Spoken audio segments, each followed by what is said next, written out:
Hey, everybody. Welcome to another episode of the What If You Could podcast. And my effervescent guest with me today is Scott Grace, also known as Dr. Seuss for grown-ups. Hello, Scott. How are you? I'm great. Gary, Good, it's good, so good good. to be here. Are we going to have some fun Yay. today? Absolutely. If it's okay, I'm just going to read a quick little bio so people get some flavor of you, and then we'll get started. Is that okay? Sure, let's start with that. Cool biz. All right, we've got Dr. Seuss for grown-ups, who's committed to keep growing up. He addresses deep topics in spontaneous humorous rhyme. We learn best when we're at play. Come play with me. A 40-year veteran teacher of transformation, Dr. Seuss has been a stand-up comedian that opened for Robin Williams and Dana Carvey, an author of 4 books and singer-songwriter who, back when music was placed in tiny spinning discs, produced 9 CDs of his original songs. He shared the stage with Deepak Chopra, Dr. John Gray, Marianne Williamson, Bernie Siegel, Ram Dees, Louis Hay, and many other rock star authors and personal growth celebrities. He developed an alternate ego, the spiritual Dr. Seuss. His specialty topics are letting go of struggle, taming the inner critic, bringing humor to spiritual pursuits, and of course, material from his newest book, Mindful Masculinity, a book for men and the women who love them. So, once again, welcome, Scott Grace. Here I am. Here you are. Hey, only because we're the What If You Could podcast, I do open up with one little itty bitty question, and then I promise I shut up and go away. So, Scott, do you have a what if you could moment or a what if you thought, for the world or Yeah. What if meaning what if you the audience member, is that what it means? What if whatever it you is for you? What if Okay. you So could? What if you what if could, we could, you someone could? you the okay, what if I and you and Gary can actually be at peace with what's happening politically in the United States of America? What if we could understand and appreciate that our emotional well being is our business, and what happens on the stage of politics is and really always has been a form of insanity that we don't have to get emotionally hooked into? Doesn't have to So define our what lives. does that mean for Dr. Seuss? How do people because 50% of the country is at peace and the other 50% of the part of the country is lighting themselves on fire and running around in the streets. So Nobody's at peace. do No, we those is it more like 50% who 10%, 10%? What is it? I How would do we I like to say, I wrote a book in his first presidency called How to Evolve During the Trump Experience, Whether Humanity Joins You or Not. And I explain that the people who voted for him, he's like a pit bull. And in fact, he even looks a little bit like that when he scowls. And That'd be a pit bull with a comb over. yeah, oh, very much so. So anyway, uh, I I describe him as like when people want to get a guard dog. Why do they want to get like a vicious Rottweiler? uh, because they are wanting to protect their house, themselves. Why do people want to protect? Because they think they're in danger. And what is danger? It's a form of fear. So there's a lot of fear that would drive people to be attracted to a pit bull like Donald Trump, who promises, I'm gonna, I'm gonna, I'm gonna get those immigrants. I'm gonna bite them in the butt. That's what he promises, and people feel safer with him in office. And can you imagine what brings why such fear?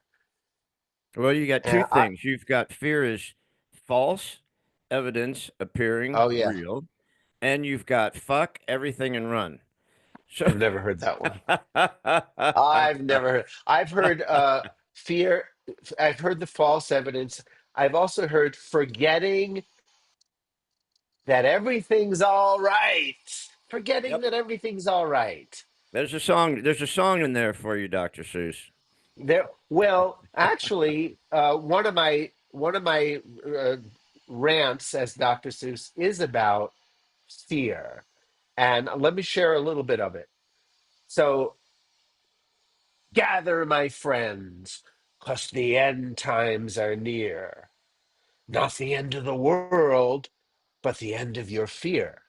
So turn down the lights, make it dark now, I dare ya. Stick around for a while, now I'm gonna unscare ya. Now, when you were young and most things were quite swell, fear knocked on your door with a product to sell. And like most good salesmen, he cast quite a spell while selling insurance called All Is Not Well. Now, all is not well came in its own case, the case that there's danger all over the place. And after you bought it, your all is not well, you felt it your duty to share and to tell. And so, mouth to mouth was how fear procreated with no YouTube or Facebook to disseminate it. Fear soon went viral all over the globe, using old time religion to dispense and promote. Because fear knew the way to get globally big was to drive a false wedge between God and her kids.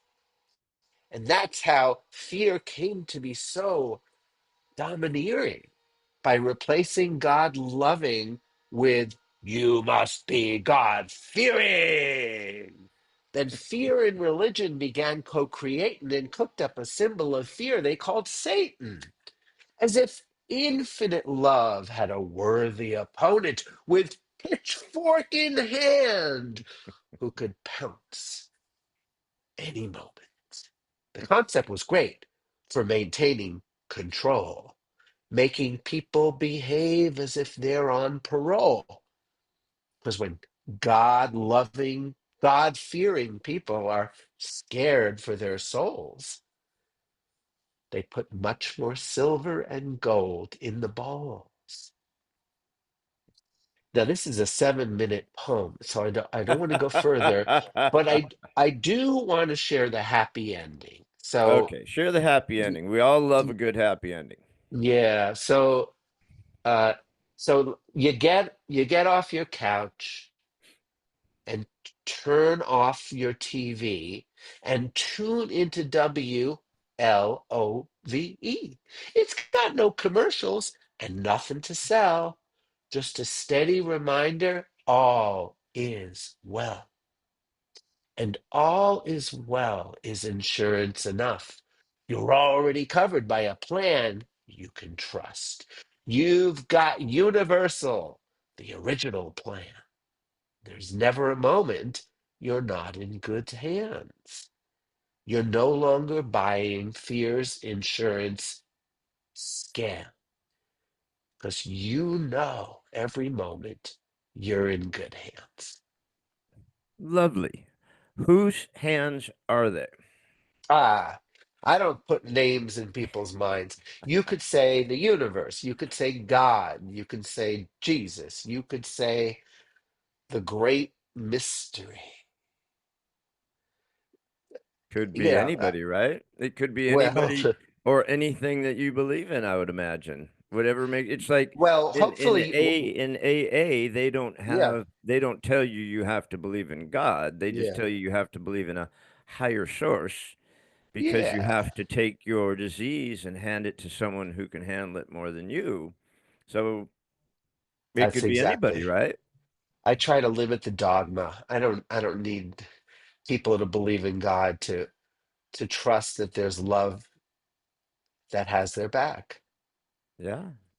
I mean, the Yeah. fact of the matter for a lot of people, God is love. They just have different gods. It could be Tao, it could be Buddha, it could be Jesus, it could be Mohammed, it could be anybody, or it could be nothing. It could be a flower, or it could be a ball of water, right? You could put your belief or love into pretty much anything if you wanted to.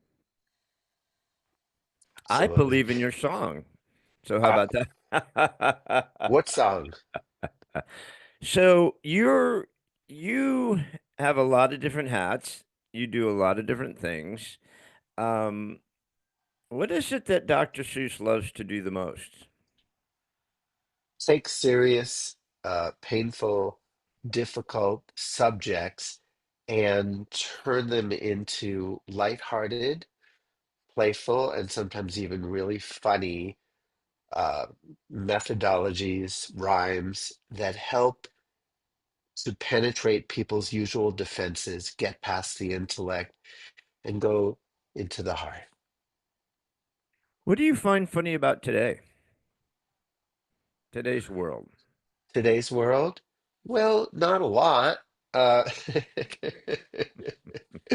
there's a quantum uh, celestial speed up going on in terms of the evolution, which I think is necessary because we're not going to be able to inhabit this planet much longer unless we begin to grow up emotionally and match our technology. Like if we keep building the technology and not building our emotional intelligence, then we're heading very rapidly towards destruction. So I'm not happy about that. I'm not laughing about it.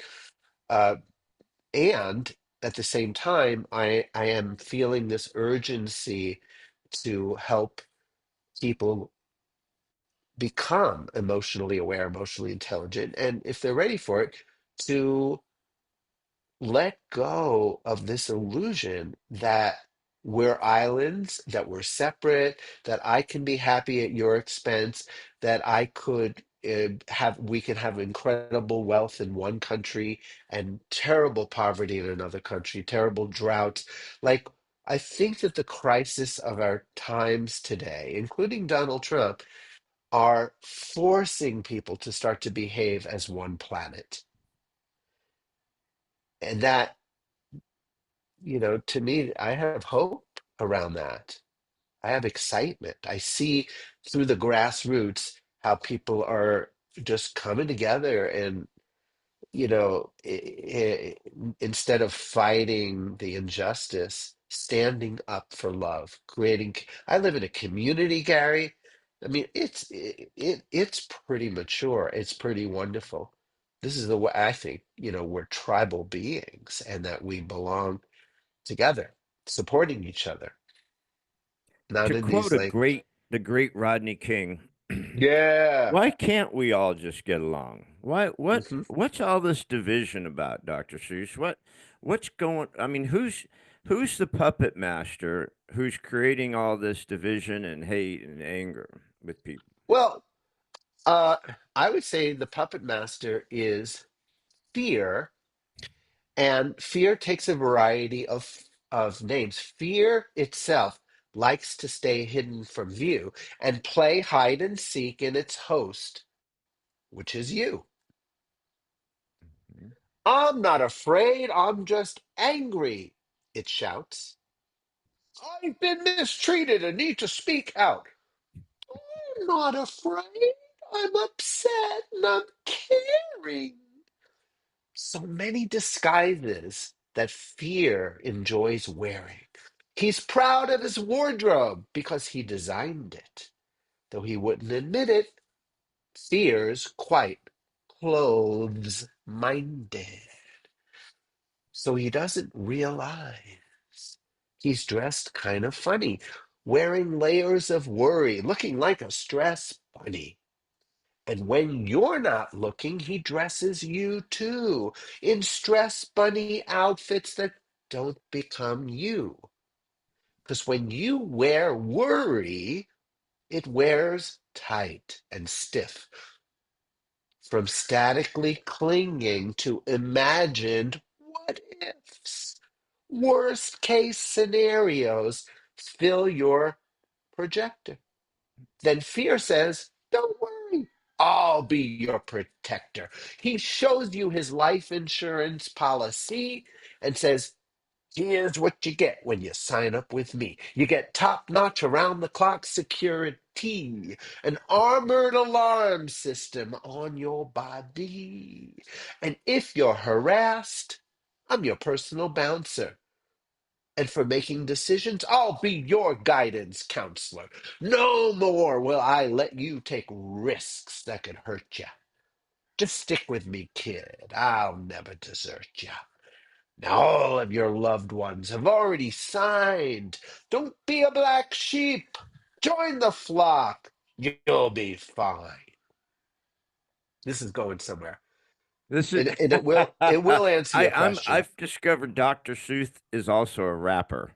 I didn't know Yeah. Yeah. So stick with me again. All of your loved ones have already signed. Don't be a black sheep. Let's try it in rap. You'll be fine. So you signed up and breathed a big sigh of relief. Plus you knew you feel safer with fear as your chief. But the contract had fine print too fine to be seen, and you didn't read the clause that denied you your dreams. From then on, heart's desires that came to be birthed were blocked by your fears before they could reach earth. It seemed your new policy's whole life protection was more birth controlling than all contraception. How could this rapping thing isn't working?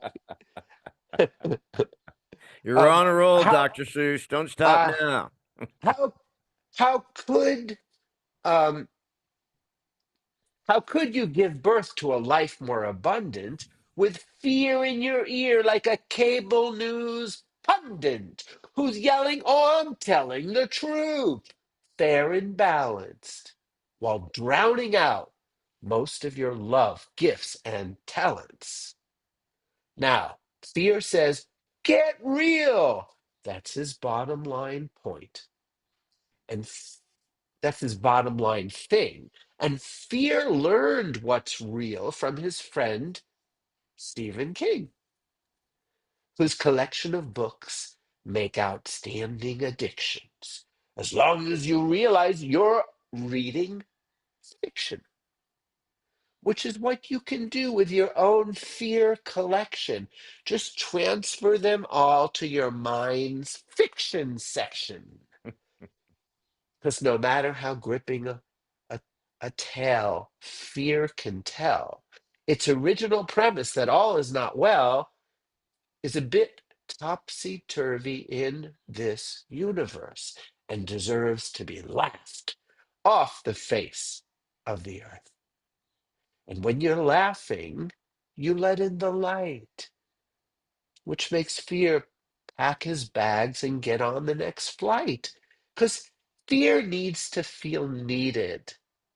And when you choose joy, he has no choice but to be unemployed. Fear used to feel needed when lions were chasing you, gathering speed with intentions of tasting you. But nowadays, most of the lions we find are fictional cats roaming round in our minds. When you stop feeding the cats in your head, they just go away. They're not getting fed. So that's enough. The biggest the So biggest lie. who's promoting all the fear? Okay, see, that's a great question. And it's a question that has no answer.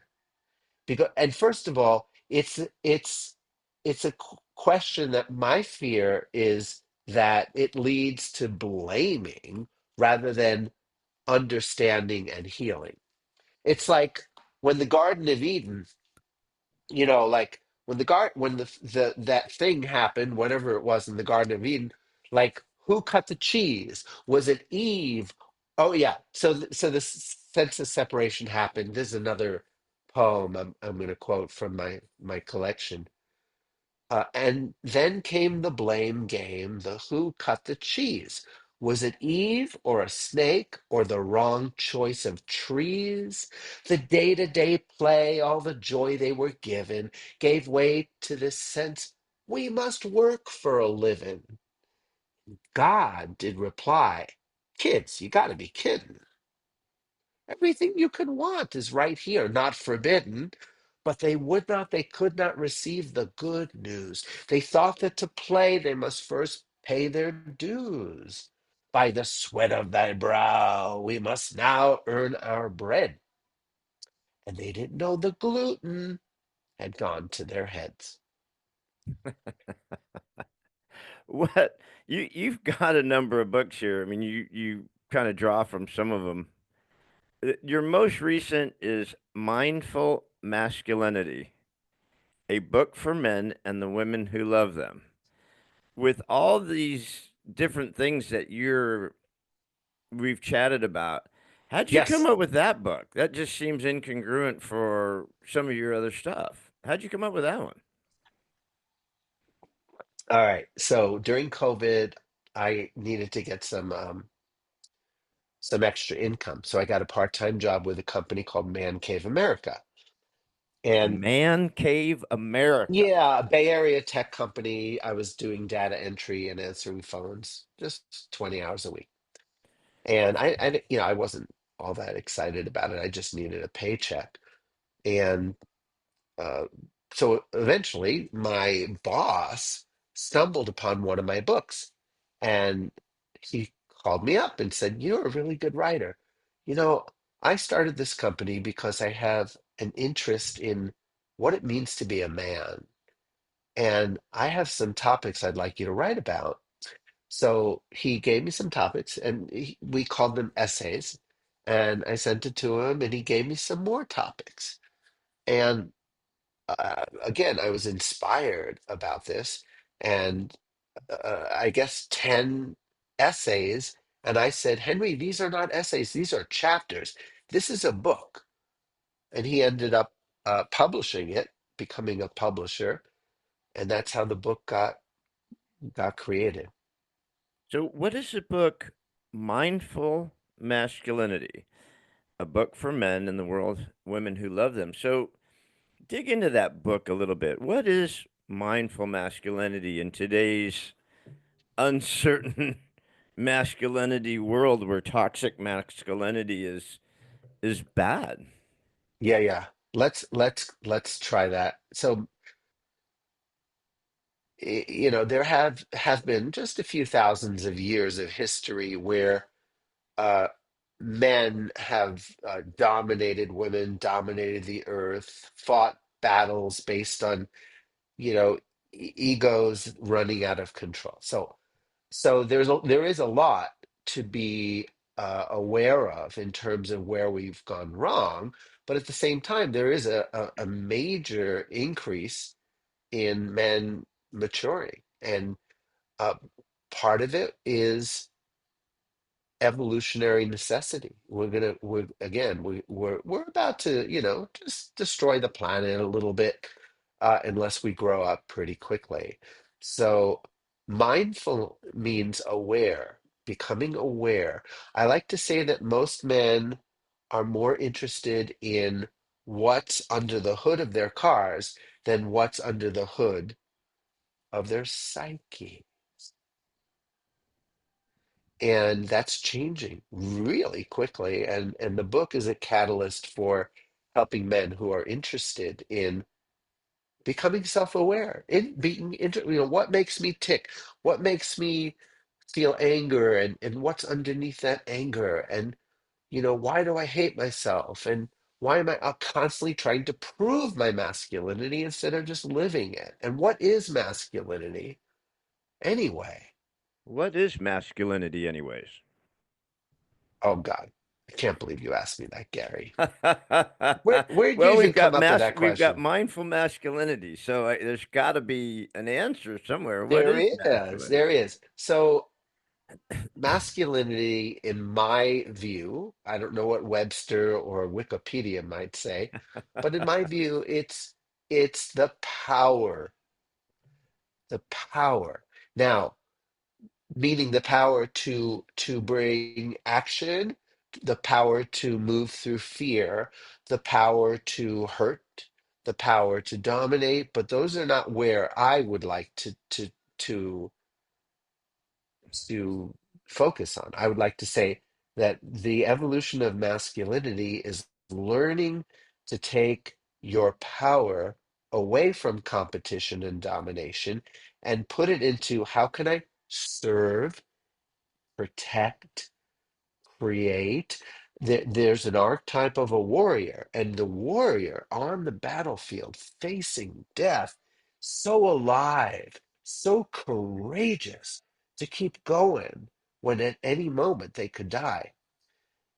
That courage, that aliveness is masculine energy.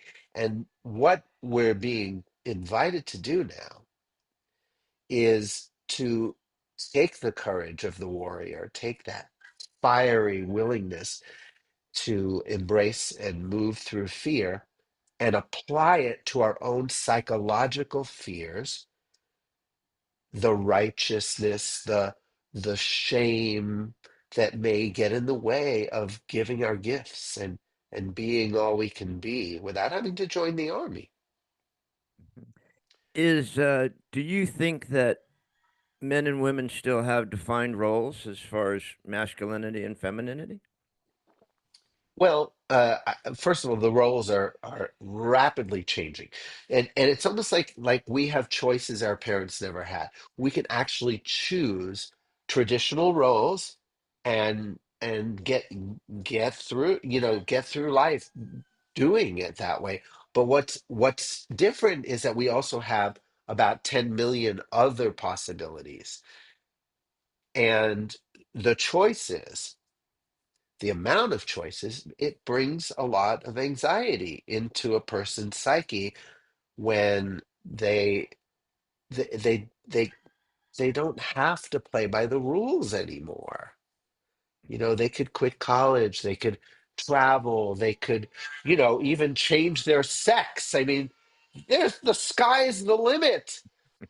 So that creates a lot of both evolution and anxiety. Hmm. So So I guess just the roles of you think back to the day when witches were very, very honored people. I mean, they ran the villages. I mean, people loved witches. They weren't burned, they weren't hanged, they were respected. They were the elders. wow. I didn't know that, Gary. I didn't know that. Really? Very cool. This is before the Salem witch trials, I imagine. Way. How Well, many because thousands of years because ago? because men and started to fear the power of the women, and they Yeah. decided that that was no longer a good path, that men should be in charge and women should just be subservient, when Yes. the women had all the power, because of course, that was just the thing back then. So you've grabbed a guitar, so I have a feeling that there may be another Dr. Seussism popping up Well, here. something's coming up.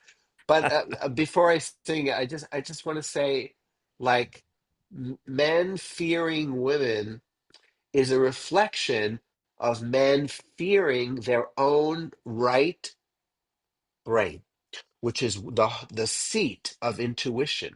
It's where love is given and received. It's connected to the heart.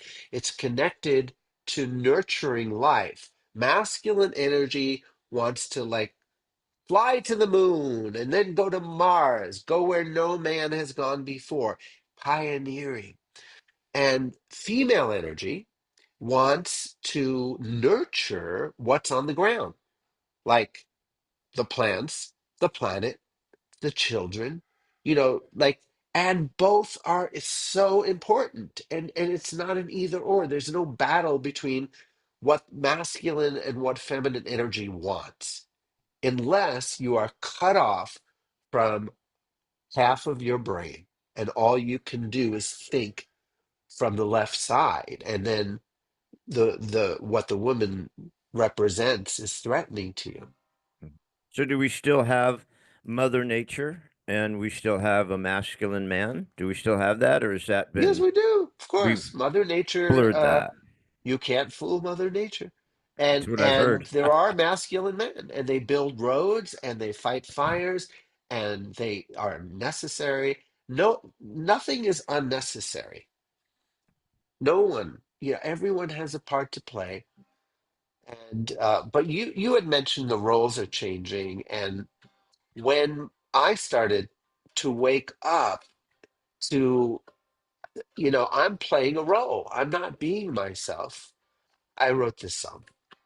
I was sold a storyline. Life is rough, so get tough. Go out and take what is mine. Stay in control.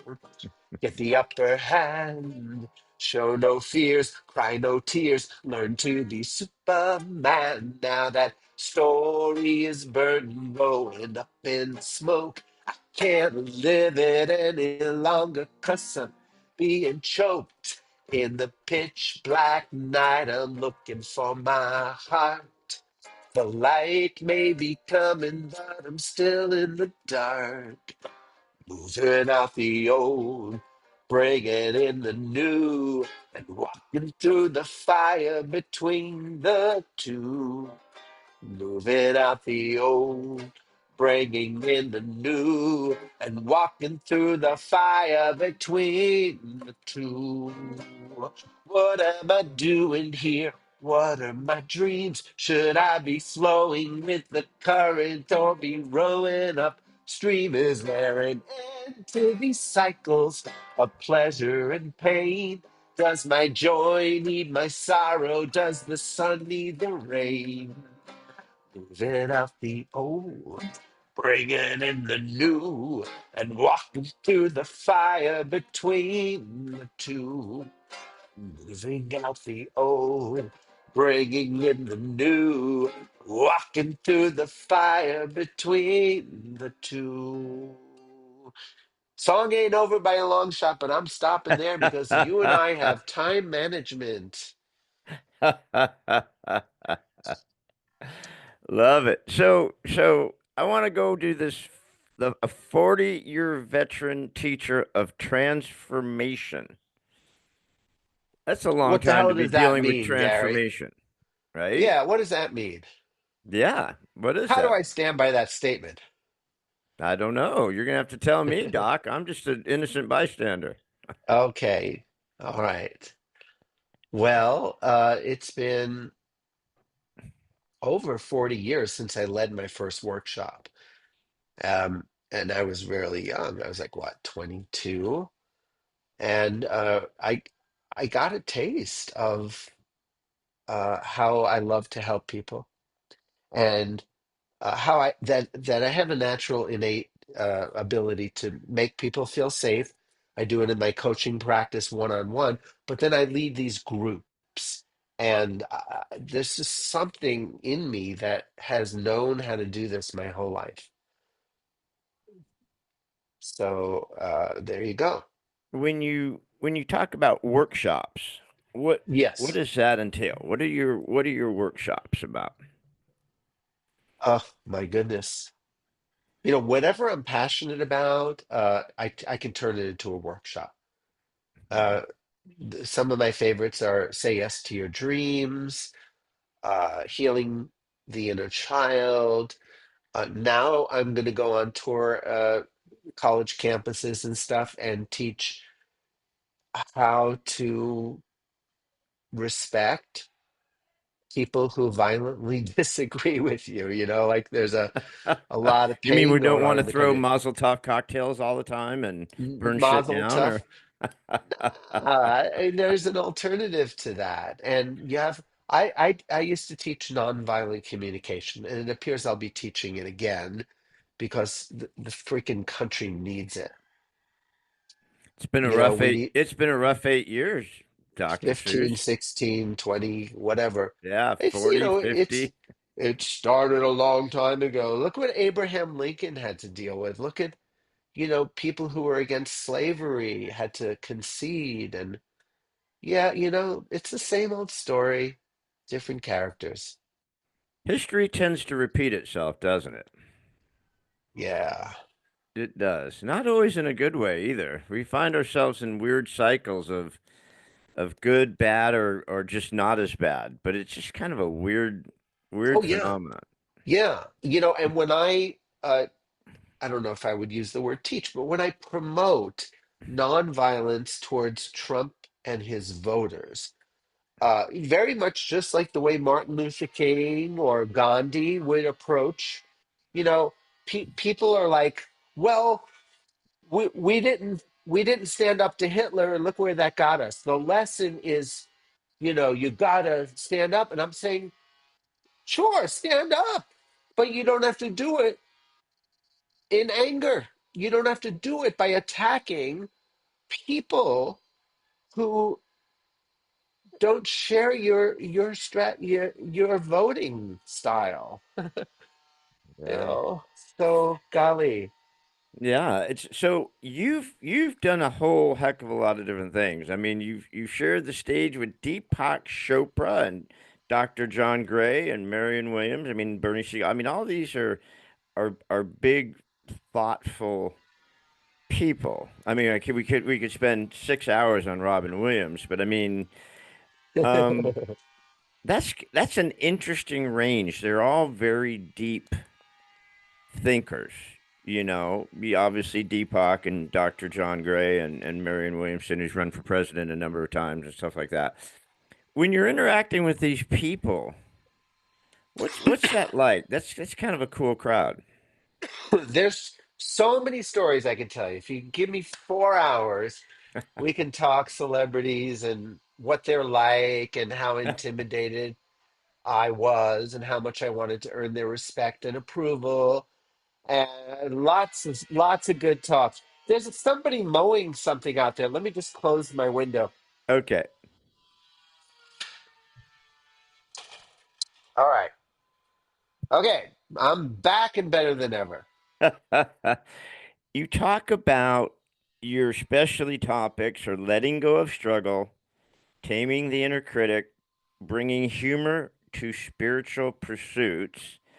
Um, there's a That lot of real struggle out there right now, isn't there, as far as people and what's going on in the universe? Don't you feel it's just a really weird time, or is it always the same? It just we feel it differently because there's so much no, no, media and so much no. bullshit. I think that there's again, like I mentioned this a few times, there's an evolutionary urgency going on, and it's causing people to have to sort of like choose sides. Like, and this is oil and water, they don't get along very well.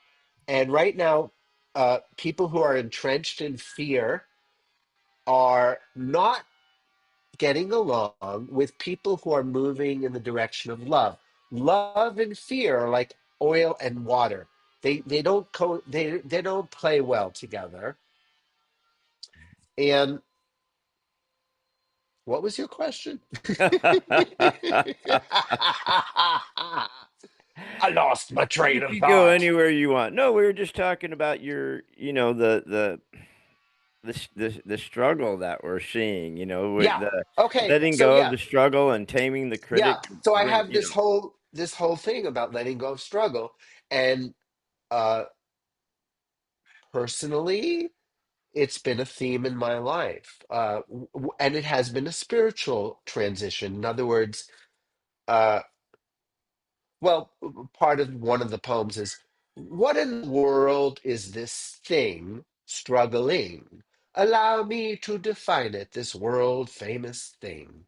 It's trying and trying and trying so hard with your own ego's strength that is no match for God's. You're doing your best and it's very courageous, but I'll do it myself is not self advantageous. Yet when you join hands with the powers that be, then your source takes the lead and she leads you for free. So there is a message there of letting your higher power lead and and there is less struggle. Now, there are challenges that come your way, but when you are letting your higher self in the driver's seat, it's a little bit like a masterful butcher keeps his knife sharp and knows how to stay away from the bone so the knife doesn't get dull. It's like, yeah, you can hit that bone and struggle with the bone and just have a horrible time, but if you're really skilled as a butcher, you know how to slice and there's less struggle. The poem does have a part of the there's a part in the poem that says, uh, I've one final message and then I must go. You can't give up struggle completely, you know. There are rites of passages, powerful rites, where struggles a part of you birthing more life. I tried reading this poem to a woman in labor. She said, out of my face and don't do me no favors. Our struggles are sometimes endearingly human. They spice up our life like fresh garlic or cumin. So next time you struggle, please don't self attack. Don't struggle with struggle. Let's cut you some slack. Because when you are kind to yourself in your struggles, the kindness alone brings relief on the double. And that's where I think we are as a human collective. We are experiencing the contractions of a major birth. And there's a Share more on that. What do you mean by that?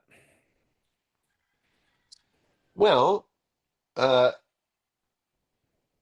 it's like there's three there's three things happening on the planet right now, depending on where you are in your stage of evolution.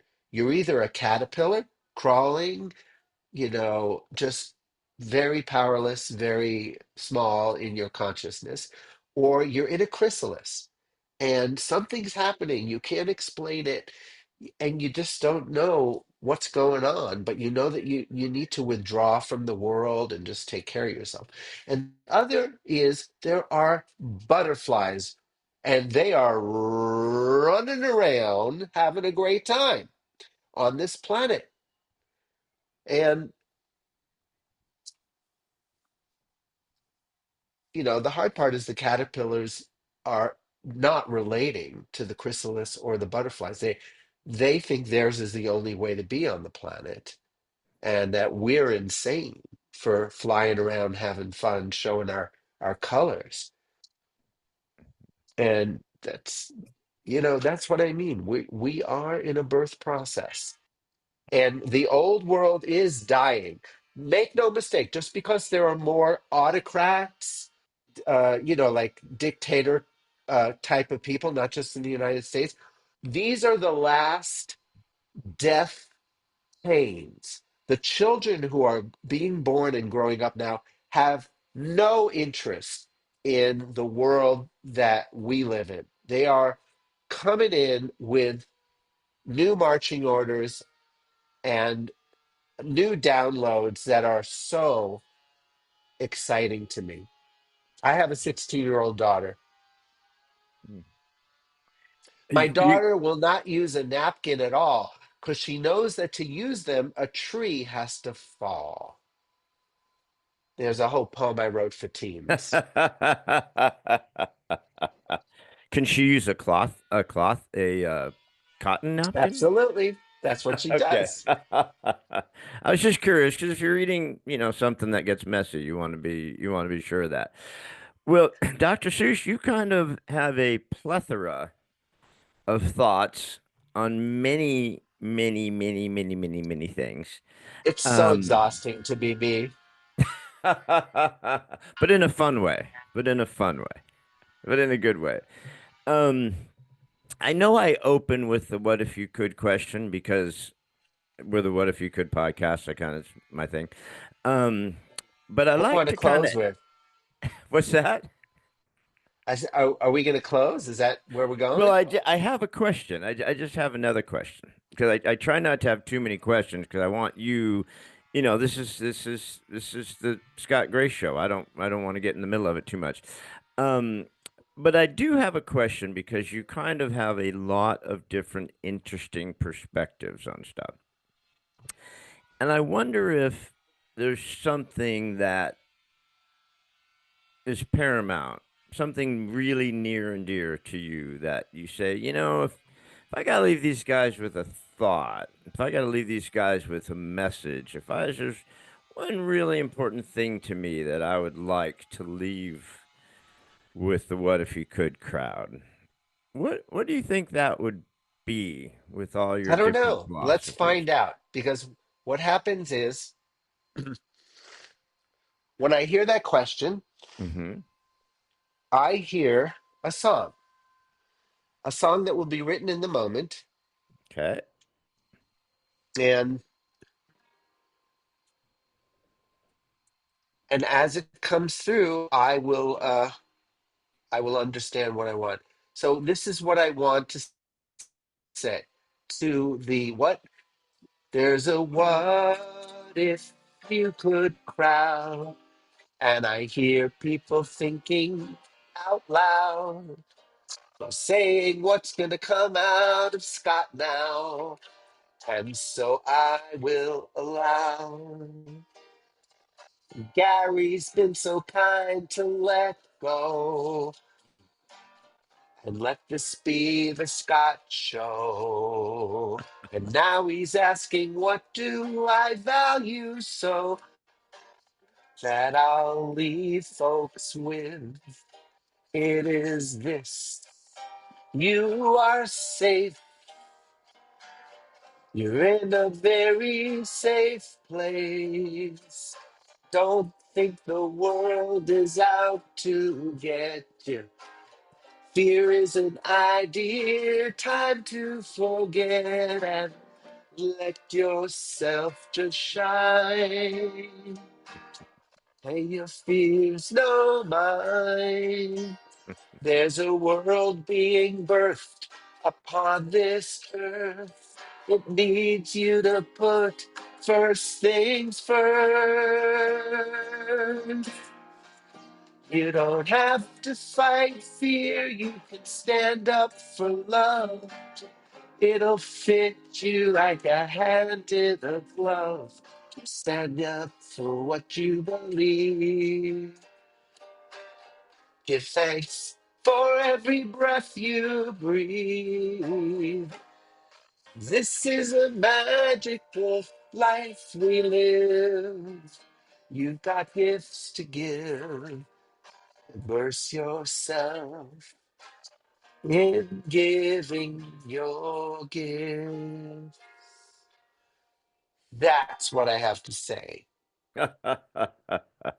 Well, that was beautiful, Dr. Seuss. I liked that very, very much. I like that very, very much. What's next for you there? I see you said you're going on a different kind of new tour. You're I kind of am, working on some new yeah. stuff. So what's next for you? And where are we going to see you coming up? It's a beautiful and scary little thing because I've had like 50 podcasts, mostly promoting mindful masculinity over the last 4 months. Mhm. And I feel very safe in my casita here in Mexico doing podcasts. And now the next step is a lot scarier for me, which is to go out into the world and speak about mediating reconciliation, healing between uh, people who think the other side is crazy. It's like a civil war. It's a cold war. And I'm here to unthaw the cold war for anyone who's willing to look at themselves and question their beliefs and the dominion of their opinion. That's a massive task, Dr. Seuss. How are you going to do that? Oh, I'm going to do it with a lot of help from my friends, Hmm. friends in high places. I love it. I love it. I mean, if there's one thing that this world needs is, you know, we just have to figure this thing out because it can't continue this way. You know, Yeah, family members splitting up, friends losing yeah, friends, people not yeah, talking to each other. It's complete madness. yeah, it is. I don't even understand the concept of it. It makes no sense to me. I mean, it's like you coming on and wanting to talk about one direction and it would be me saying, no, that's my audience doesn't go there or whatever. It's complete bullshit. It's like there isn't an anywhere. We've all got to kind of get back to just understanding, we're just on this spinning little ball trying to survive this thing. I don't know. I don't know Are why you we can't are you seem to. realizing that you're channeling Rodney King right now? You're Totally. No, you're I say it all the expanding. time. You're expanding on Why can't we just get along? I just mean, get along. Yeah. it's just the most bizarre thing in my brain. I mean, I've just see friends losing friends and family members all over the place and I think to myself, well, at your core, you guys haven't changed. You each loved each other before. What's poisoned the well? Dr. Seuss, what's poison? Are we going to blame Trump? Are we going to blame the media? Are we going to blame No what's poisoned way, the man. well? Let me just say this. I do need to. I have a tennis appointment. I'd say I have about 5 minutes left Perfect. because that question could take an hour and deserves a lot of respect. And as I say, and I tried to say this before, like don't blame Eve, don't blame the snake, don't blame the wrong choice of trees, don't blame Trump, don't blame the media, don't blame. Okay, you know what you can blame? Uh, Fear. Greed is a form of fear. Yeah. Greed is a belief in scarcity and also a belief in separation. I have to get mine because we're all separate and I don't yeah, I would say what's to blame is the mistaken perception that we are separate. Just because we're in separate bodies, we don't have separate interests, but we've built a global village as if we were all separate, and that is crumbling rapidly. The only thing that's going to be left is people who get the truth that we are one. Diversity reigns. We're all different. We're all special, unique snowflakes. But on a deeper level, we are one, and you can't win at somebody else's expense. Well, I That's love where we that. go. I say we can leave that right there because you got to get to a dentist appointment. So everybody, I you said have tennis appointment. tennis. Oh, well, tennis. Yeah, you're going to go out and get healthy in that Mexican air. I thought you said No dentist appointment. dentistry, no So cavities, no root canal. everybody, you've been enlightened and entertained by the amazing Dr. Seuss, who is Scott Grace, and it's a perfect last name because he's a very graceful and gracious man, and I appreciate him sharing his time. His latest book is Mindful Masculinity, a book for men and the women who love them. He's going back out there. He's leaving his sanctuary to try to save us with his kindness and goodness. And Scott, this has been very wonderful. I'm grateful that you shared some time with us today. I love it. I love this. And have me back anytime. And let's give people my website. Yeah. Oh Easiest yeah, way to yeah. get a Please hold of do. me, Yep. uh, scottsongs.com, SCOTTSONGS.com. And you can scroll down. You can subscribe to my semi-occasional newsletters. You could scroll down and click on the different books that I've written. There's lots. The Dr. Seuss material is there. What I call conscious or mindful comedy. So there's a lot of fun to be had on my website. You can also connect with me on Facebook, Scott K. Race, and YouTube. Boy, yeah, you can lose yourself on my YouTube channel. So Scott K. Grace. Well, yeah, Scott, I'm going to make sure all of those things, because I know you were nice enough to fill out that form for us. So all of your links are going to be on the podcast so people can listen to it, fall in love with you, click on it, go to get all your stuff, listen to you, follow you, and the whole kit and Oh, caboodle. and please consider the possibility of allowing me to support you individually on your journey. I'm what's called a life coach, but really like a healer, more of a soul healer, and a mentor. I've really reached a stage in my life where I'm longing to mentor people, any age, but the younger generation just it thrills me when I can make a difference in the life of people younger than me.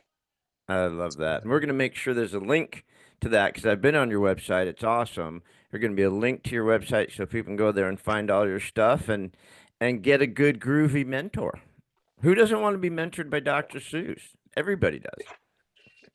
All right, my friend, it's a pleasure. I'm going to let you get out of here, and thank you everybody for Great. tuning in. You've just been enlightened and smothered with love by our good friend Scott Grace, Dr. Seuss, and we will see you guys soon. Thanks, everybody. All right.